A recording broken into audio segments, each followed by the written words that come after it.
Alright, so when I'm working on my background, I'm going to be starting on practice plastic first.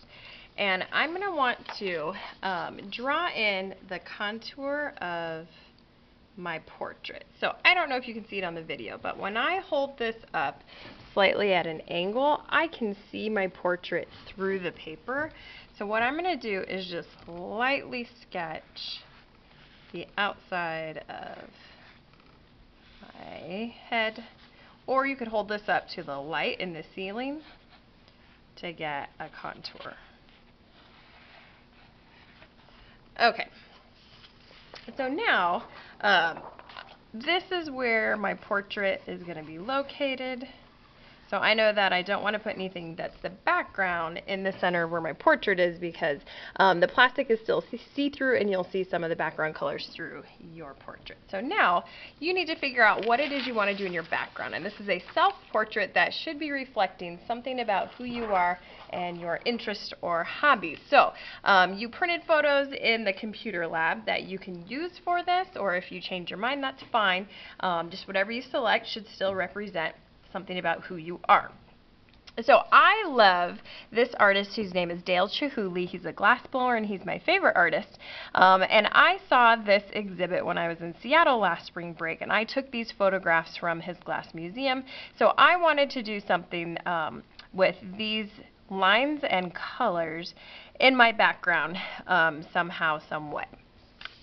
So I'm just going to sketch for practice a pencil drawing first, and this is just on regular printer paper, just to kind of figure out the layout and where I might locate things. So if I want to do this kind of tall tower, I'm not going to put that directly above my head because I don't want it to look like it's growing out of the top of my head. I'm probably going to put it off to the side here where I've got lots of extra background space, so that it looks a little more pleasing. But what I do like are these purple reeds.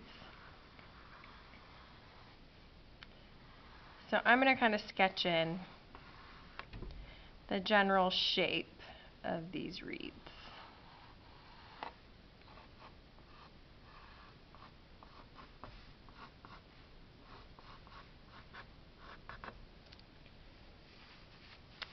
And then maybe I tie in some of these round globes that he made of glass. Maybe I've got kind of a round globe here, and maybe there's round globes here. And then maybe I do some of these blue wavy ones in the background here.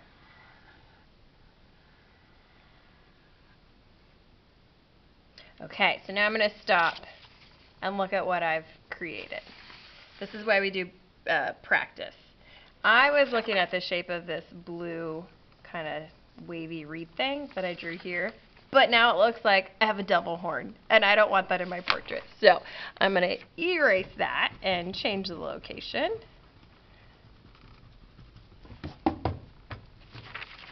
And maybe I flip directions. Maybe it kind of spirals out this way, so it's not growing out of my head. And then I might do some of these yellow kind of crazy spirally ones up in this vicinity. So the whole goal of the practice paper is to figure out the composition. What placement you like. What is it that you're representing that's still gonna tell something about who you are, your interests, your hobbies, etc. Okay, so once you've kind of figured out a plan, and these kind of, we'll have stripes here, and these might have these kind of crazy spots in here. Okay, when you have a plan in place, then you need to decide what material you want to work with. So you've got the option to draw or paint. If you're going to draw, you have the choice of colored pencils or oil pastels. And I would sample all of this before you really set your mind to it. So, if you're going to be doing oil pastels look totally different on paper than they do on the plastic. And you can build them up really bold and thick. You can mix colors when you're doing oil pastels. Alright, so I'm going to practice oil pastels with these reeds here. Okay, so most students just color really light and soft with the oil pastels. That's not the best use of the oil pastel. The best use is to press hard and really layer up the colors. And then work on blending colors. So I could use the white pastel to start to make areas of highlights. I could tie in some blue pastel or some pink pastel. I can go back to purple if that became too light. I know that red and blue make purple, so if I don't like this purple that is provided, then I could see what happens when I mix the blue and the red together. So this is starting with a red base. This is mixing blue into it. Let's start to make purple, or I can see what the light blue does.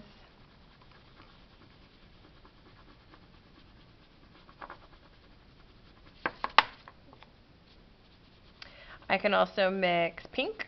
Pink is a lighter version of the red family. So maybe the light pink and the light blue makes a more interesting purple.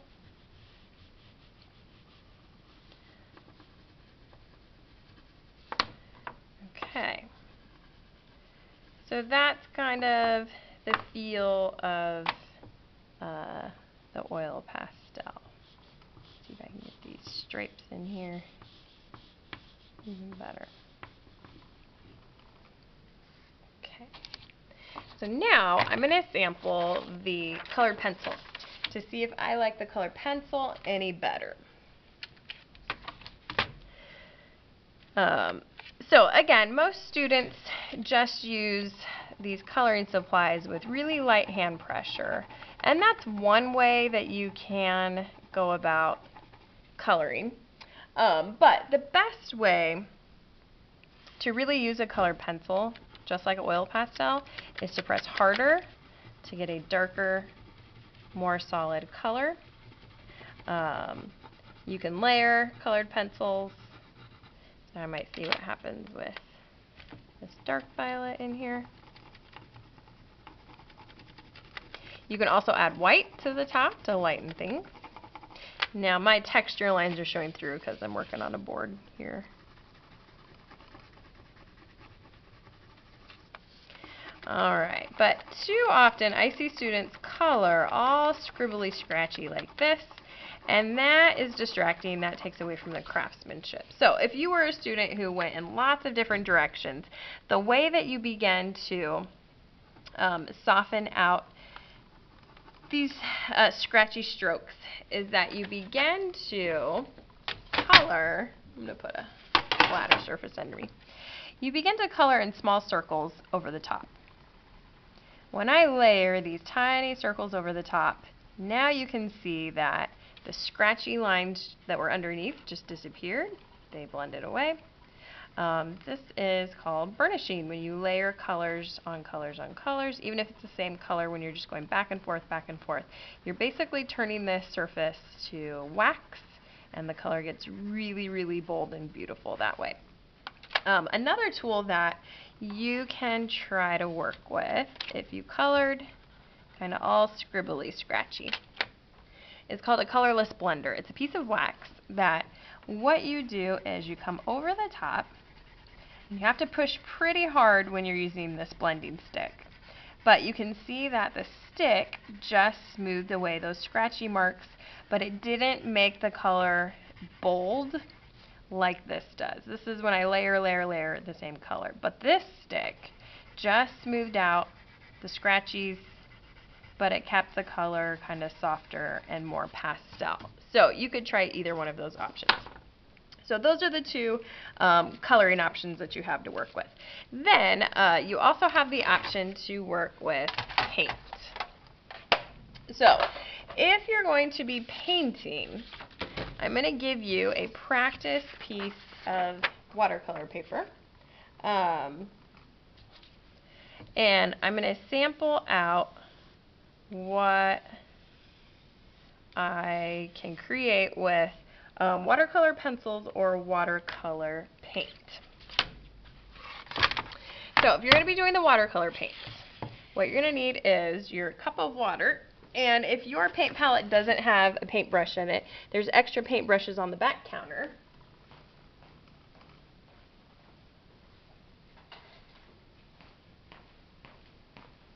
For you to be working with. Okay. So you are probably most familiar with the standard way to work with watercolor paints, which is to just add water to the top. So you have to dip your brush in the water, put the water on the top of the paint, and it turns to paint. And then when you paint right on dry paper, that is called the dry brush method.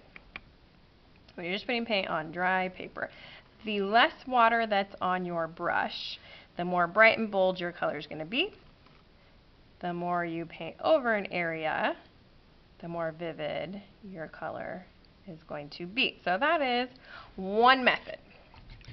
Another method is called the wet on wet technique. This is where you paint water on the paper, and then you put the color into the water, and it's going to kind of look like tie-dye, and it's going to kind of have this washed out effect. This is really, really a good method to work with if you're doing a large area of like sky, for example, or land, dirt, grass. It fills the area quickly, and you can get some really cool effects just by doing the water first and then the ink, and it kind of starts to like tie-dye itself. But the one thing you have to be careful of is two colors touching. So you can see that this purple was too wet. It touched the black background and the colors bled out. So this is why it's nice to do this on practice paper to kind of figure out these things before you start your final. Okay, then you have